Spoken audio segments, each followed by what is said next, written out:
जीवित क्यों न मरे रे, द्वादश मध्य मैल मठ बोरे बोर न दे धरे रे। अभी तक 10वें द्वार पे जोर दे रखा था कि 10वां द्वार पार कर गया बस मुक्ति हो जाती। 10वां द्वार तो इस ब्रह्मांड के अंदर ही रह लेता है, इससे बाहर नहीं, जन्म मृत्यु से बाहर नहीं होता। 12वें द्वार में सतलोक है, 12वां द्वार पार करके जाना पड़ेगा। ये सब ब्रह्मांडों के रास्ते हैं। तो 11वां द्वार 21 ब्रह्मांड को पार करा के परब्रह्म के लोक में प्रवेश कराता है, और 12वां जो द्वार है वो इस अक्षर पुरुष के ब्रह्मांडों को पार करके सतलोक में प्रवेश होता है। तो गरीबदास साहिब जी जो आंखों देख कर आए थे परमात्मा के साथ जाकर के, वो बता रहे हैं द्वादश मध्य महल मठ बोरे। वो महल, वो स्थान, वो मठ, वो स्थान जहां जाने के बाद फिर लौटकर संसार में नहीं आते, वो 12वें द्वार को पार करके है। द्वादश मध्य महल मठ बोरे बहुर न दे धरे रे। वहां जाकर फिर जन्म मृत्यु नहीं होती। फिर क्या बताते हैं, असंख्य जन्म तन मृत्या होगे, जीवित क्यों ना मरे रे। अपने आत्मा घना जोर देना पड़ेगा। अपने ये एक एक सांस की कीमत बहुत जबरदस्त है मनुष्य जीवन की, लेकिन हम ज्ञान ना होने से बच्चों की तरह खिलौनों से खेल कर इस जीवन को नष्ट कर चले जाते हैं। अब क्या बताते हैं कि असंख्य जन्म मृत्या खिलौनों से खेल कर जीवन को नष्ट कर चले जाते हैं। जीवित मरना है, लेकिन हम कि असंख्य जन्म मृत्या खिलौनों से जीवित क्यों ना चले जाते हैं। जीवित मरना है, लेकिन हम हो जाएंगे। जैसे मन चाहता कोठी बना लो, उसने भी बना ली, मन चाहता डीजे बजा लो, पड़ोसी भी बजावे, नहीं, ये भी जीवित मरना है ना भाई, हमारा काम नहीं है, हम नहीं करेंगे।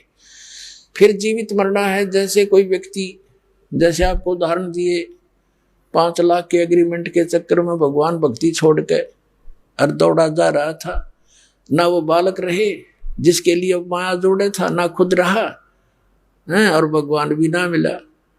तो कहने का भाव ये है, जैसे एक व्यक्ति नाइट सर्विस से जा रहा था, सुबह वापस आना था, अपना मकान बनावा था, तो नाइट सर्विस वाली उस बस की दुर्घटना में वो मृत्यु को प्राप्त हो गया।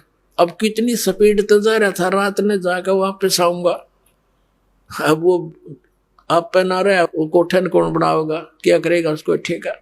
तो कहने का भाव ये है कि जब आप सत्संग के निकट आवे और मन बकवाद करे, तो परमात्मा के इस विधान ने याद कर ले कि मान लीजिए हमारी मृत्यु हो जाती है, मृत्यु होगी तो फिर ये सारा साजबाज जिसके कारण हम भगवान के मार्ग पर नहीं लग पा रहे, यहां नहीं पहुंच पा रहे, तो परमानेंट टिकट कट गई। तो नो सोच ले 3 दिन के लिए मैं मर गया और कति छोड़ कर चल पड़े उस काम में। एक स्थिति ऐसी भी आएगी, लेकिन आएगी धीरे धीरे। तो फिर नो सोच ले 3 दिन के अंदर जो कोई काम बिगड़ेगा, खराब होगा, उसने फिर जाकर ठीक कर लेंगे, और परमानेंट टिकट कट की जब भी तो वही रह जाएगा यहीं पर। तो इन फार्मूलों को आपने याद रखना पड़ेगा, तब इस मार्ग पर बढ़ सकते हो। नहीं तो काल ने इतना वजन धर रखा है, असंख्य जन्म हो गए और मृत्यु होते चल छड़ यहाँ से। जीवित तेनों का यू तेरा है, यो तेरा है, मुकदमा करें बैठे रहे 1 फुट जगह पर, हर 1 मिनट में मृत्यु हो जाए, छड़ ही मेरा है। काल का है, छोड़, इसने मूर्ख बना रखा था तेरे को। तो परमात्मा कहते हैं ने सोच ले, और विश्वास रखना जो भगवान की तरफ चलते हैं उनके काम बिगड़ा नहीं करते। ये अपना बिल्कुल हृदय में गांठ लगा लेना। जो भगवान की तरफ ऐसे समर्पित होकर चलते हैं उनके काम बिगड़ा नहीं करते, बना करते हैं। सैकड़ों प्रमाण दिखा दूं आपने यहाँ हमारे साथ। और हम एक बच्चे को भेजते हैं 14, 15, 16 वर्ष तक फ्री छोड़ देते हैं, बेटा अपना जीवन सफल कर। और इस परमात्मा के लिए क्या हम थोड़ा बहुत भी नहीं कर सकते उत्तम कल्याण के लिए? तो समय भी निकालना पड़ेगा, 2 पैसे परमात्मा के दिए हुए धन से पुण्य भी लाना पड़ेगा। ये सभी क्रियाएं आपको यहाँ से पार करने में सहयोग देंगी। तो कहते हैं असंख्य जन्म तन मृत्या होगे, जीवित क्यों ना मरे रे, और 12 मधुमल मठ बोरे बहुर ना दे धरे रे। कहते हैं दोजक भिष्ट सभी तय देखे राजपाट के रसिया। जैसे महावीर जैन जी का इतिहास आपने देखा, दोजक माने नरक, भिष्ट माने स्वर्ग। दोजक बहिष्ट सभी तय देखे राजपाट के रसिया, और 3 लोक से तरपत नाहि यो मन भोगी खसिया। गरीबदास जी याद दिलाना चाहते हैं जो भगवान को देख कर आए थे, परमात्मा के साथ गए थे नानक साहिब जी की तरह, अब वो आंखों देखा सब परमात्मा का दिया हुआ ज्ञान और सब बता रहे हैं। क्या बताते हैं कि इस मन की इतनी गंदी वृत्ति है, यू काल का दूत है, तुमने चैन से रहने नहीं देता। जैसे कोई गांव का सरपंच बन जाता है तो उसकी नीयत रहती है चेयरमैन बनूं, और चेयरमैन बन जाता है तो ये सोचा एमएलए की टिकट मिला है। एमएलए बनने के बाद इन्होंने सोचा मंत्री बनूं, जब बात बने। मंत्री बनने के बाद इन्होंने सोचा मुख्यमंत्री बनूं जब चौधर पूरी हो। मंत्री बनकर नीति यह हुआ प्रधानमंत्री बनूं, इतने इसकी टिकट कट ले, फिर गधा संतरी बना पाओ। अब परमात्मा कहते हैं 3 लोग से तरपत ना ही यूं मन भोगी खसिया। ये मूर्ख बना रहा तुम्हारे को जो काम करना था। कबीर साहब कहते हैं कबीरा सब जग निर्धना धनवंता नहीं कोए, धनवंता सो जानियो जिस पर राम नाम धन होए। तो राम नाम का धन इकट्ठा करो, आप भगवान के चरणों में जाओगे। फिर क्या बताते हैं कि सतगुरु मिले तो इच्छा मिटे। सतगुरु मिलेगा तो यहां से मन हटाओगा, आपकी इच्छाएं खत्म कर देगा। ये सतकर मान लेना, आपको गलानी हो जाएगी यहाँ के इस बकवादों से। एक दिन ऐसी स्थिति आ जाएगी आपकी भी और आपके बच्चों की भी।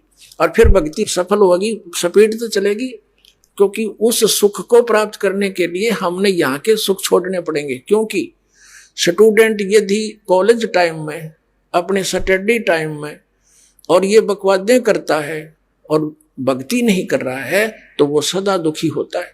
तो आप स्टूडेंट हैं, आपने यहाँ की जो सुविधाएं बटोरने में जीवन नष्ट कर रहे हो, ये आप बालक हो, अपना जीवन नाश कर रहे हो। यहाँ के सुख से उल्टा हटना पड़ेगा और ये सच्चाई के साथ आपने माननी पड़ेगी। ये बात एक कहने से बाय ऑर्डर नहीं, इस ज्ञान से आपकी महात्मा हट जाएगी। इनते देख लेना कुछ दिनों में। तो कहते सतगुरु मिले तो इच्छा मिटे और पद मिल पदे समाना, चल हंसा उस लोक पठाऊं जो आदि अमर अस्थाना। ओए है, अब सतगुरु मिलेगा तो इच्छा खत्म कर देगा आपकी। और पद मिल पदे समाना, अब देखो ये सूक्ष्म वेद है, गॉड गिवन, कबीर परमात्मा ने दिया गरीबदास साहिब जी के हृदय में, उन्होंने फिर हमारे लिए लिपिबद्ध करा दिया। ये सूक्ष्म वेद है, इसको समझना बालकों का काम नहीं है। इसमें कितने कोड वर्ड हैं। पद मिल पदे समाना, यहां पद के 2 अर्थ बनते हैं, 2 बार पद लिखा है। एक तो पद मिले, पद माने पद्धति, यानी पूजा की विधि अकॉर्डिंग टू शास्त्र मिले, सही भक्ति विधि सही मंत्र मिलेंगे, वो पद है, यानी वो पद्धति है। फिर पद मिल पदे समाना, कौन से पद में समाएंगे, कहां पहुंचेंगे। जैसे गीता अध्याय नंबर 15 के श्लोक नंबर 4 में कहा है कि उसके पश्चात तत्वदर्शी संत मिलने के पश्चात परमेश्वर के उस परम पद की खोज करनी चाहिए, जहां जाने के बाद साधक फिर कभी लौटकर संसार में नहीं आते। तो यहां लिखा है सतगुरु मिलेगा तो वो पद मिल जाएगा, सतगुरु मिले तो इच्छा मिटे, पद मिल पदे समाना, और चल हंसा उस लोक पठाऊं जो आदि अमर स्थाना, जो शाश्वत स्थान है, तुझे वहां भेज दूं।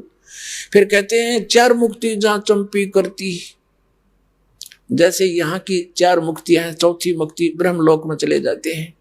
ब्रह्मलोक में गए हुए प्राणी फिर जन्म मृत्यु में, ये सथाई सुख रहा है ही नहीं हमारा। तो यहाँ कहते हैं ये 4 मुक्ति जहां तेरी चंपी करती, सदा तेरे चरणों में सुख रहेगा सतलोक में। सतलोक कोई एक समुद्र सागर नहीं है, वो ऐसा ही पृथ्वी है, ऐसे ही बाग बगीचे, सारी व्यवस्था बिल्कुल एज इट इज है। ये डुप्लीकेट मिट्टी के कच्चे खिलौने हैं, वो अमर तत्वों से बने हुए सभी हैं। आपके शरीर भी वहां पर अमर होंगे और इतने सुख होंगे। कहते हैं 4 मुक्ति जहां चंपी करती, माया होरी दासी, और दास गरीब अभय पद पर से, वो मिले राम अविनाशी। कहते वो अविनाशी परमात्मा मिलेगा और वो सुख तेरे चरणों में सदा के लिए बना रहेगा। मन तू चल रहे सुख के सागर, जहां शब्द सिंधु रत्नाकर।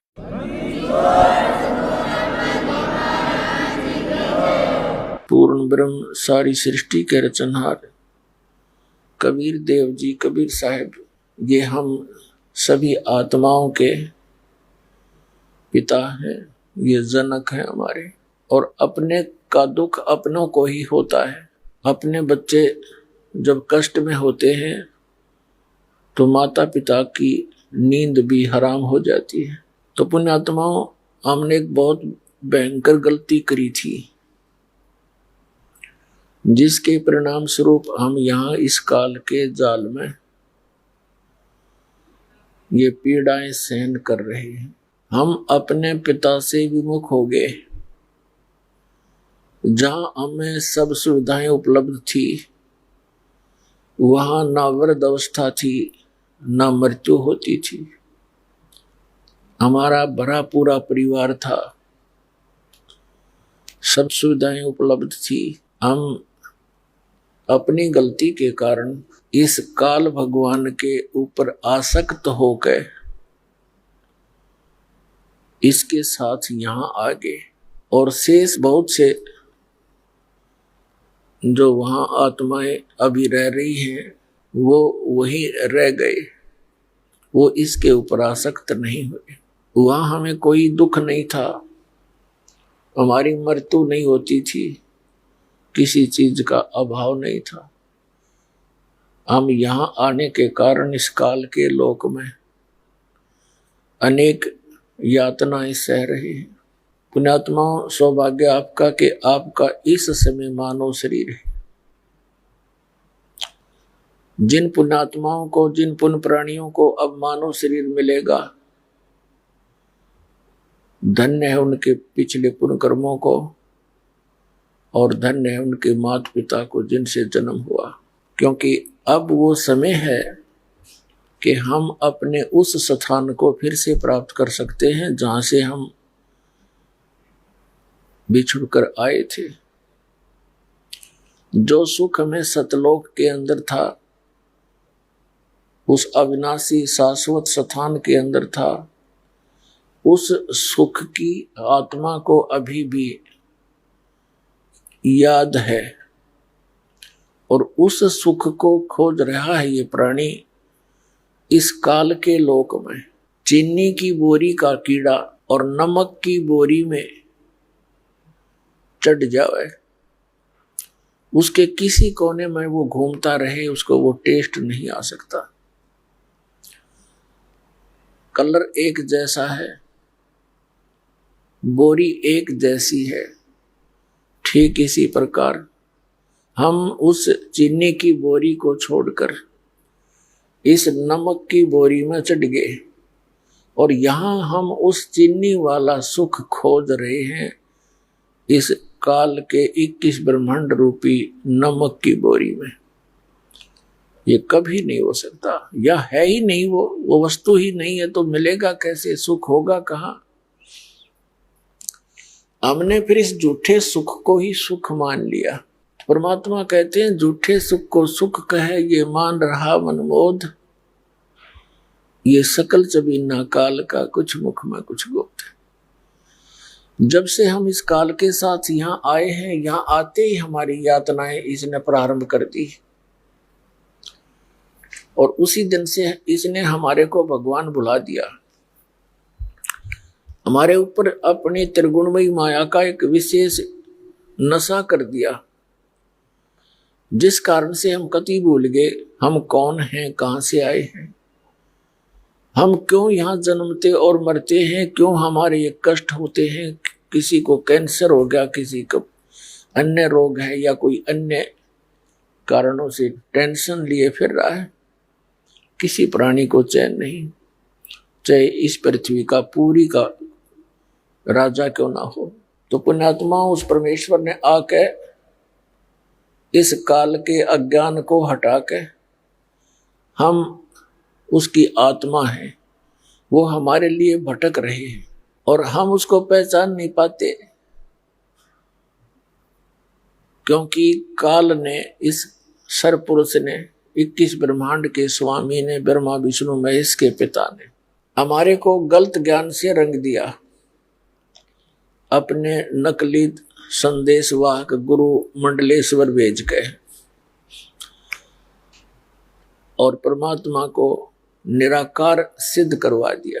जब परमेश्वर यहां आते हैं, वो स्वयं भी आकर बताते हैं कि हम ही अलख अलाह हैं, कुतुब गोस और पीर गरीब दास खालिक धनी, हमारा नाम कबीर। वो स्वयं कहते हैं कि मैं सारी सृष्टि का रचनहार हूं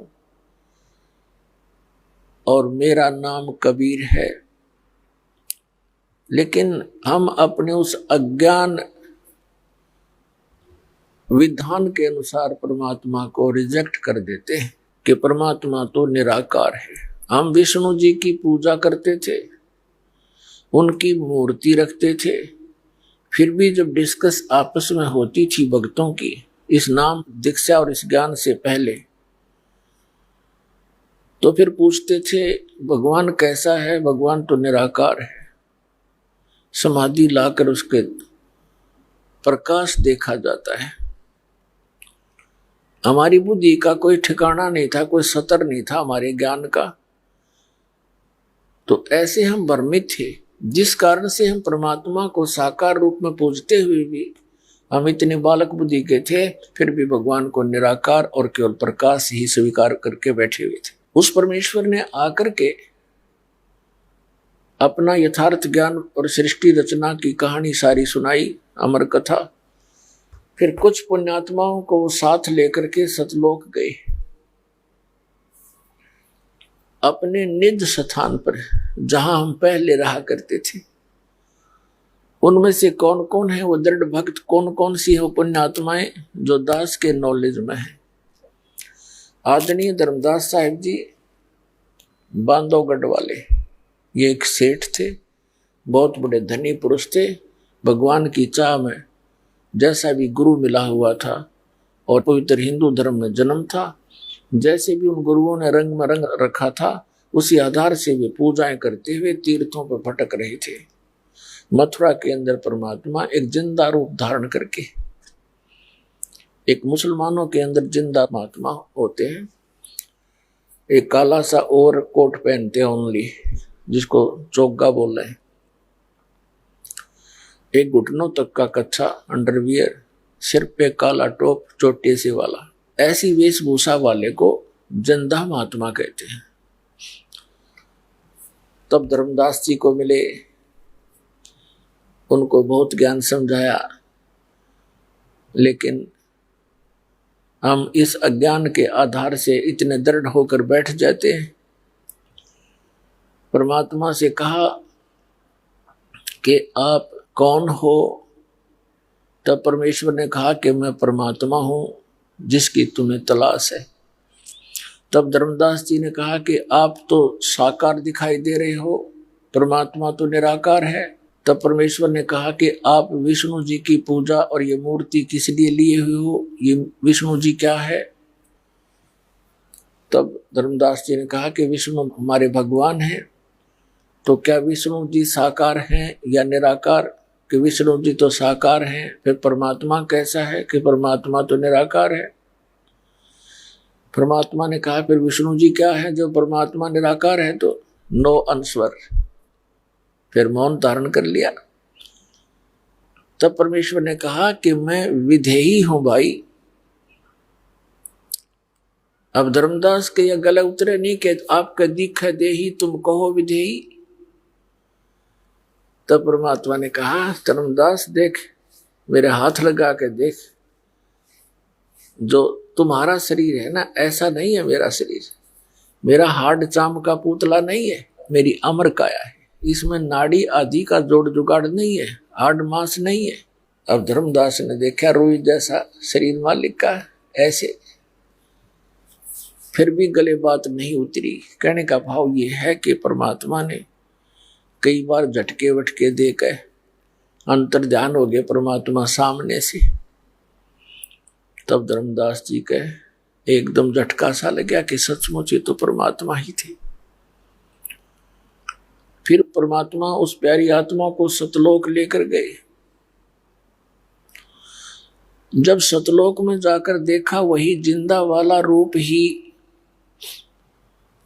उस अनंत कोट ब्रह्मांड के संचालक के रूप में सिंहासन पर विराजमान है। सिर पे मुकुट है और तेजों में शरीर है, ऊपर छत्र है, बहुत बड़ा गुम्बद है। सतलोक एक पृथ्वी है सफेद कलर की, उसका तेज बहुत घना है, बहुत नूरी है, और वहां सब व्यवस्था है, बाग बगीचे हैं, सदाबहार वृक्ष हैं, झरने बह रहे हैं, प्रत्येक पदार्थ अमर है। जैसे उस सतलोक का एक सैंपल है यहाँ पर, जो गंगा दरिया का जल है, ये सतलोक से आया हुआ है। परमात्मा ने अपने एक मटेरियल की, वहां के पदार्थ की एक पहचान बताने के लिए ये सतलोक से भेज रखी है। ये निरंजन के लोक में आती है, वहां से फिर विष्णु के लोक में आती है, विष्णु के लोक से फिर शिव के लोक में आती है, शिव के लोक से फिर ये पृथ्वी के ऊपर आती है। इसके आने का तरीका जैसे समुद्र से वाष्प उठती है, बादल रूप धारण कर लेती है, अरबों टन पानी ऊपर घूम रहा है बगैर किसी सपोर्ट के, और जहां चाहे परमात्मा उसका पानी बनाकर वर्षा कर देता है। ऐसे ही वहां से सतलोक से नीचे आई, उसका प्रारूप बदल कर परमात्मा ने वहां प्रकट की। वहां शिवलोक में, विष्णुलोक में ये गंगा एज इट इज ही है। उसके बाद फिर उसको फिर दूसरा प्रारूप बदल के और यहाँ गौमुख के पास उस बर्फ के अंदर कन्वर्ट कर दी मालिक ने। वहां से ये पानी बनकर नीचे आ रहा है और ऊपर से वो लगातार आ रही है। तो इस जल को आप कितने दिन कहीं रख लो, किन्हीं परिस्थितियों में ये खराब नहीं होता। ऐसे वहां दूधों की नदी बहती है, वहां पर सदाबहार वृक्ष हैं, ऐसे अमृत जल है वहां का। क्योंकि वहां से चलकर यहाँ तक आने में इस काल के 21 ब्रह्मांड में इतनी बदबू उठ रही है। जब हम सतलोक से वापस यहाँ आते हैं तो इसके अंदर आते ही आभास होता है कि बहुत गलत ठिकाना है। गरीबदास साहिब जी कहते हैं कि 100 योजन पर जाती है यह दुनिया की दुर्गंध। 100 योजन, 1 योजन 4 कोस का, 1 कोस 3 किलोमीटर का, तो समझो 300 किलोमीटर तक इस पृथ्वी की दुर्गंध वहां तक जाती है, बदबू। और जिस लोक में हम बड़ा खुश होकर रह रहे हैं, तो इसके अंदर से आकर के फिर भी मलिनता आ ही जाती है थोड़ी बहुत। उसके बावजूद भी ये इतना निर्मल जल है, और परमात्मा के यथा स्थान पर तो इसका कहना ही क्या। तो पुण्यात्मा, परमात्मा ने 600 वर्ष पहले अपनी प्यारी आत्मा धर्मदास जी को सतलोक दिखाया, और वहां सतलोक के अंदर परमात्मा को देखा। करोड़ सूर्य मिला दे, करोड़ चंद्रमा, इतने एक रोमकूप की शोभा। जब धर्मदास को नीचे यकीन हुआ नहीं, ऊपर देखा उस सतलोक के सिंहासन पर,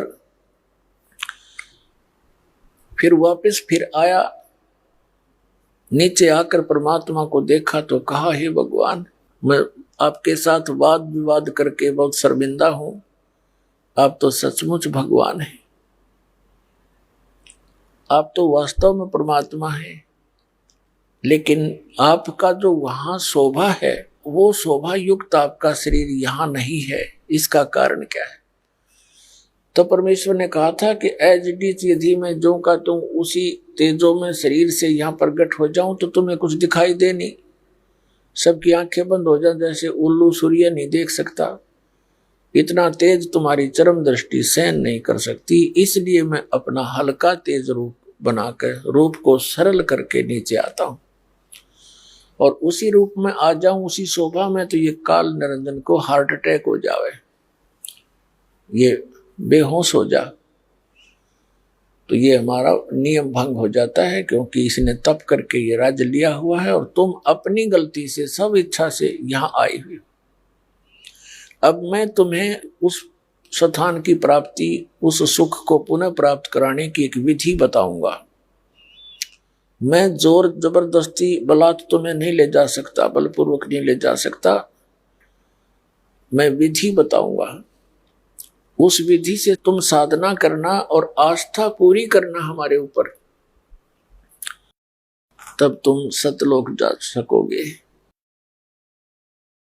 तो उन पुण्यात्माओं को जिनको मालिक ने अपना गवाह बनाया, उनको सतलोक ले गई। धर्मदास जी ने फिर कहा, भगवान मुझे यहीं रख लो, मुझे वापस ना भेजो, वो तो बहुत गंदा लोक है। तो परमात्मा ने कहा, ऐसे नहीं रखा जा सकता। आप यहां से जब गए भक्ति युक्त थे, तुम परिपूर्ण थे भक्ति से।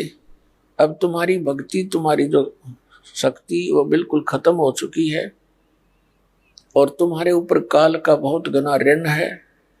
ऐसा मंत्र मैं तुम्हें बताऊंगा धर्मदास, सतनाम का, उसकी साधना करना, भक्ति करना। बहुत शीघ्र तुम उसी तरह चार्ज हो जाओगे और जब शरीर छोड़कर आओगे बच्चा, तुम मेरे पास आ जाओगे और कोई तरीका नहीं है। और जाओ मेरे ज्ञान का प्रचार करो। आंखों देखे गवाह रूप में तुम अपने प्यारे भाई बहनों को, इस यथा स्थान को जो देखा है तूने, और सत सत बता दे। धर्मदास जी ने फिर डंडोरा पीटना शुरू कर दिया, जगह जगह जाके परमात्मा के गुण गाने लगे।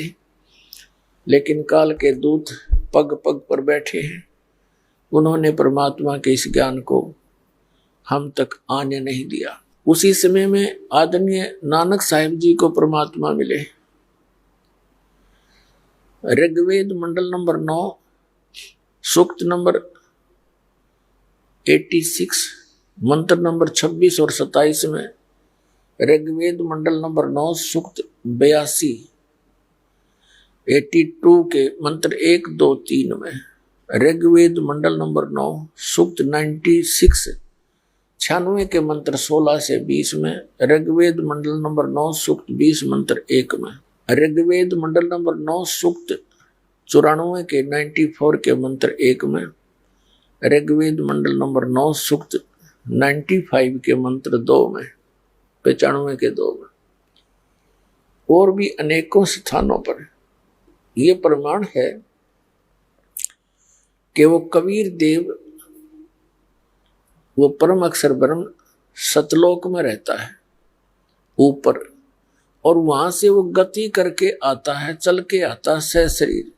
अच्छी आत्माओं को मिलता है जो दृढ़ भक्त होते हैं, उनको उपदेश देता है, ज्ञान सुनाता है। वो अपने शरीर को, अपने रूप को सरल करके आता है, तत्व ज्ञान से परिचित कराता है। तो उसी अपनी लीला आधार से परमात्मा आदरणीय नानक साहिब जी को मिले थे। जिस समय नानक साहिब जी सुल्तानपुर के अंदर एक नवाब के यहाँ नौकरी किया करते थे और प्रतिदिन वो बेई नदी में स्नान करने के लिए जाया करते थे। वहाँ घाट बना हुआ था, सुल्तानपुर नगर के साथ ही, शहर के साथ ही वो बेई नदी बह रही है। एक दिन परमात्मा नानक साहिब जी को मिले और उनसे डिस्कस हुई, प्रार्थना की कि मैं भक्त हूँ और आपके विषय मुझे बहुत कुछ सुना है कि आप बड़े महान आत्मा हो, मुझे कुछ ज्ञान मार्ग बताओ। तो नानक साहिब जी ब्रजलाल पांडे से गीता पढ़ा करते थे और उस ब्राह्मण ने, गुरु ने श्री विष्णु जी को सुप्रीम पावर, जैसा कि हिंदू समाज के अंदर एक लोक वेद फैला हुआ है, तो उन्होंने बताया कि विष्णु जी सर्वेश्वर हैं, ये अजरो अमर हैं, सर्वशक्तिमान हैं, इनके कोई माता पिता नहीं है। तो ऐसे काफी डिस्कस हुई, जैसे धर्मदास साहिब जी के साथ हुई थी, ऐसे ही नानक साहिब जी के साथ हुई। तो परमात्मा ने 3-4 प्रश्न किए थे। परमात्मा ने नानक साहिब जी से पूछा था कि गीता जी का ज्ञान किसने बोला? कि श्री कृष्ण जी ने। श्री कृष्ण जी कौन है? कि ये विष्णु के ही अवतार है। श्री नानक साहिब जी का उत्तर था। तब परमात्मा ने कहा कि गीता अध्याय नंबर 2 के श्लोक नंबर 12 में, अध्याय नंबर 4 के श्लोक 5 और 9 में, गीता अध्याय नंबर 10 के श्लोक नंबर 2 में आप मानते हो कि श्री कृष्ण यानी विष्णु जी ने ये गीता ज्ञान दिया? तो ये खुद कह रहे हैं, मेरे तो अर्जुन जन्म और मृत्यु होते हैं, तू नहीं जानता, मुझे ज्ञान है। तो ये अविनाशी कैसे हुए? अब नानक साहिब जी चुप हो गए।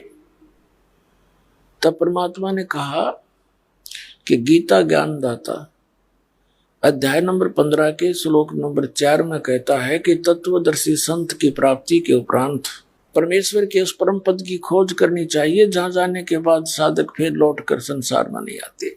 आइए अब हम उन श्रद्धालुओं के अनुभव जानते हैं जो जगत गुरु तत्वदर्शी संत रामपाल जी महाराज जी से दीक्षा प्राप्त कर चुके हैं तथा उनके द्वारा बताए गए भक्ति मार्ग पर चल रहे हैं। जी नमस्कार। नमस्कार।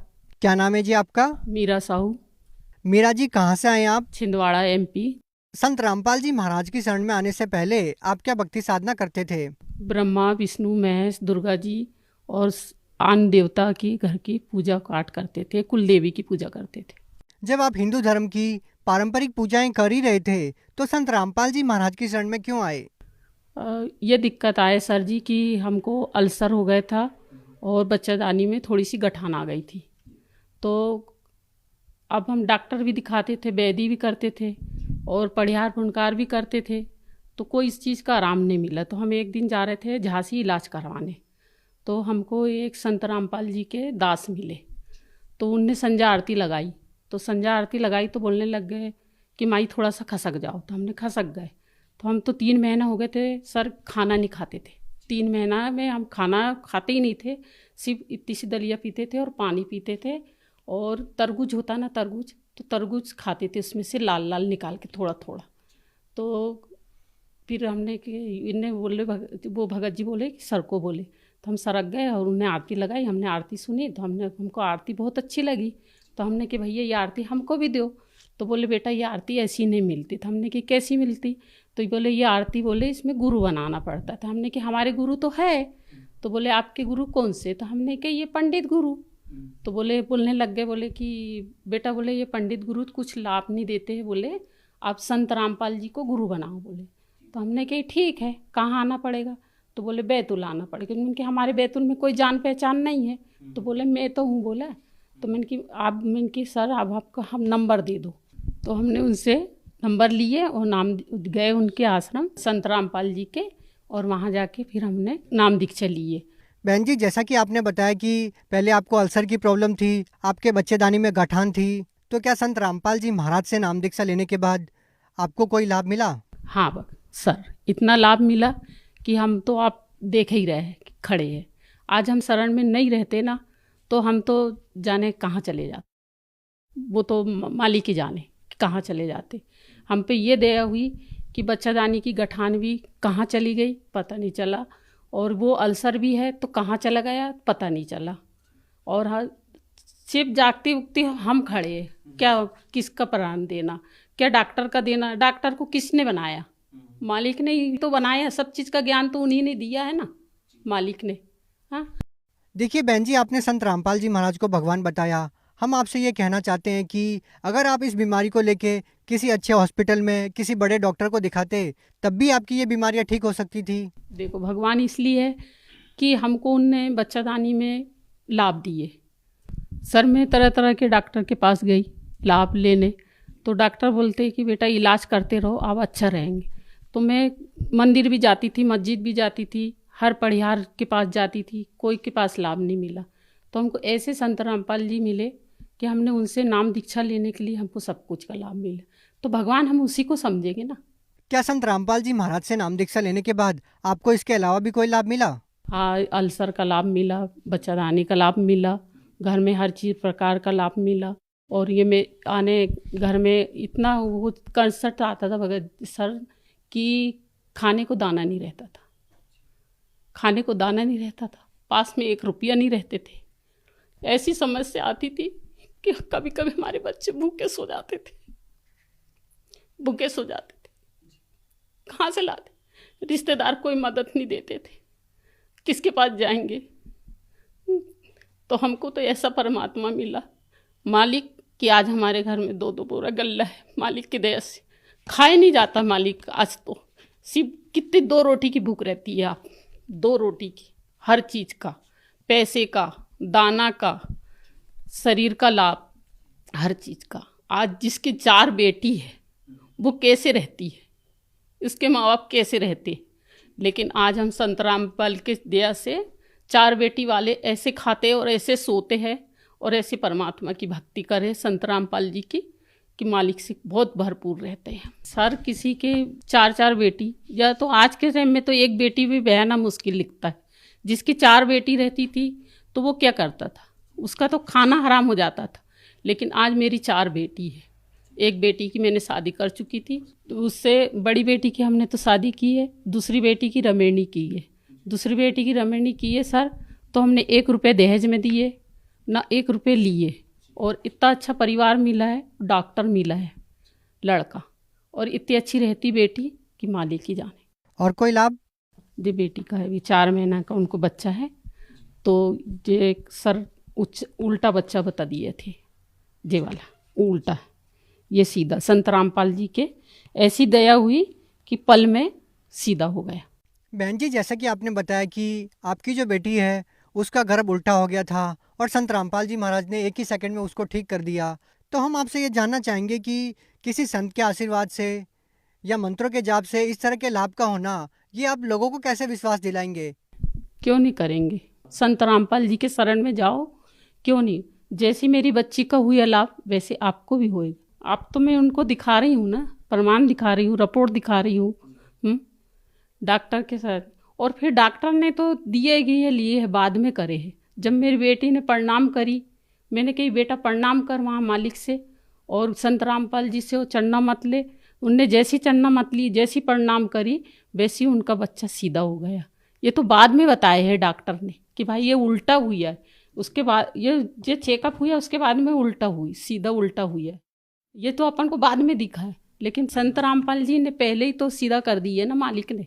आपको संत रामपाल जी महाराज से नाम दीक्षा लेने के बाद बहुत सारे लाभ मिले हैं, तो हम आपसे ये जानना चाहेंगे कि आप भगत समाज को क्या संदेश देना चाहते हैं? भगत समाज को यही सब मैं दे दूँगी भगत जी। संदेश तो मेरा काबू नहीं है देने का, लेकिन आप उनके शरण में आओ और जैसा मेरे को लाभ मिला है वैसे आपको मिलेगा। बहन जी, संत रामपाल जी महाराज के बारे में ये कहा जाता है कि वो देव देवताओं की भक्ति छुड़वाते हैं, क्या कहना चाहेंगे इसके बारे में? संत रामपाल जी वो तो एक विधि बताते हैं, जैसे किसी का अपन लेते देते हैं तो उसका कर्ज चुकाना है अपन को। कर्ज कैसे चुकाना है, किसी से अपन ने बहुत भारी कर्ज लिया है तो उसका कर्ज अपन को चुकाना है। तो जैसे अपन यहाँ पृथ्वी में खा रहे हैं तो उसका कर्ज अपन को चुकाना है। वो कर्ज लेके अपन कहाँ जाएंगे? संत रामपाल जी महाराज जी सही साधना के साथ भक्ति करने को कहते हैं। जो व्यक्ति संत रामपाल जी महाराज से नाम दीक्षा लेना चाहता है वो नाम दीक्षा कैसे ले पाएगा? संत रामपाल जी महाराज के सत्संग आते हैं बहुत से चैनल में, उससे आप देख के नाम लेके भक्ति करो। जी धन्यवाद। सत्साई।